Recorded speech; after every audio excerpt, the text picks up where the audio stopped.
Halo supporter, bagaimana kabarnya? Semoga baik-baik saja ya. Kembali lagi bersama saya di Fake Asia Football. Kali ini kita akan bahas tentang betapa bobroknya sepak bola Indonesia. Ini adalah topik yang memang sudah berkali-kali dibahas, namun tetap masih relevan untuk dibahas. Belakangan ini viral beberapa kejadian yang memang tidak kita inginkan. Namun kita akan bahas satu persatu. Mungkin di video kali ini kita akan bahas kasus yang diduga adalah teror dari mafia bola. Bagaimana kejadiannya? Mari kita simak videonya.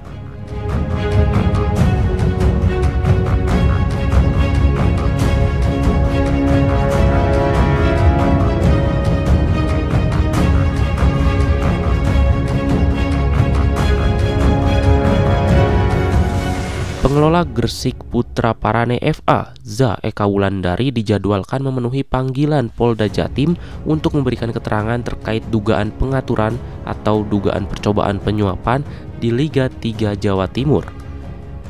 Namun dipastikan Za tidak akan datang. Dia dan suaminya Awaludin menjadi korban tabrak lari di dekat rumahnya di kawasan Kabupaten Malang. Za, whistleblower atau yang pertama mengungkapkan kasus tersebut, mengalami luka cukup serius di bagian wajah, kaki, dan tangan. 2 giginya pun patah. Kondisi Awaludin sama, dia mengalami lecet-lecet di wajah, lutut, siku, bahu, dan tangan. Keduanya sempat mendapatkan perawatan di Rumah Sakit Permata Bunda. Akibat kejadian tersebut, Awaludin menegaskan bahwa istrinya belum bisa memenuhi agenda pemanggilan oleh Polda Jatim. Ya intinya saya ditawari untuk mengalah melawan NZR oleh inisial Y ini. Kalau misalkan tim saya mau kalah, saya dikasih imbalan 70-100 juta. Imbalan 100.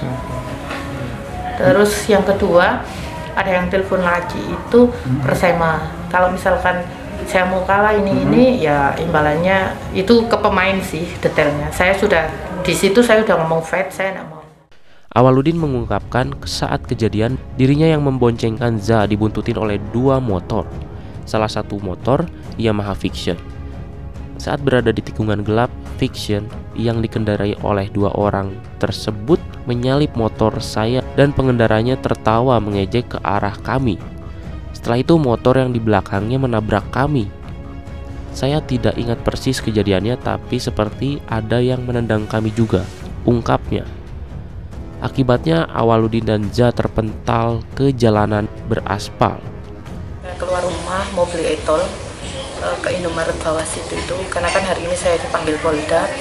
Nah pas balik dari Indomaret itu di tanjakan atas itu ada yang menyalip lah, mepet saya itu dari kanan 2 orang. Saya nggak tahu itu siapa dan nggak kenal juga, bukan ini. Terus dia itu pakai jaket hitam dan tertawa gitu loh, menoleh ke saya sambil tertawa gitu. Pas sekitar 50 meter dari situ mungkin ada, baru yang kejadian saya jatuh itu ada yang menyalip dari kiri lah, kenceng banget dan itu mati lampunya gitu. Yang itu membuat saya jatuh ke kanan bersama suami saya gitu. Kejadian yang dialami oleh Mbak Za tadi sangat mirip, bahkan sangat-sangat mirip dengan kasus atau apa yang terjadi pada tahun 2018 lalu. Ya, hal ini mirip dengan kejadian Krisna Adi 3 tahun silam. Dugaan pengaturan skor kembali menyeruak di kompetisi sepak bola nasional Indonesia. Sebelumnya kasus pengaturan skor sempat terjadi di Liga 2 2018 lalu. Kala itu melibatkan sosok Krisna Adi Dharma yang merupakan aktor pengeksekusi penalti settingan ketika PS Mojokerto versus Aceh United. Tak lama setelah memberikan kesaksiannya, Krisna Adi terlibat kecelakaan di Jalan Wates, Kecamatan Gamping, Sleman. Krisna mengalami luka berat di bagian kepala usai motor yang dikendarainya menabrak sebuah truk yang terparkir di pinggir jalan. Dan tiba-tiba dia mengalami hilang ingatan yang membuat proses pengungkapan pengaturan skor di Liga 2 terhambat. Sekitar pukul 12.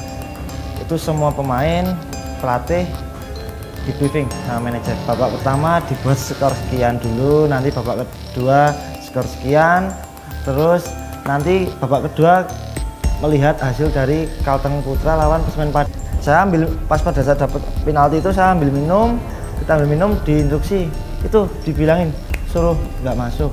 Nanti dia mundur, Indra Setiawan mau ambil tapi agak ragu-ragu gimana, pas nggak tahu itu bawa spontanitas aja. Aku bilang, wes Cak, aku Cak, loh temen lah Chris, wes temen dengan saya ape-ape. Nah di situ saya pertama bingung, ini naluri saya ya pengennya gol ke, tapi iki instruksi wedine nek resikonya piye-piye, ya seperti itulah.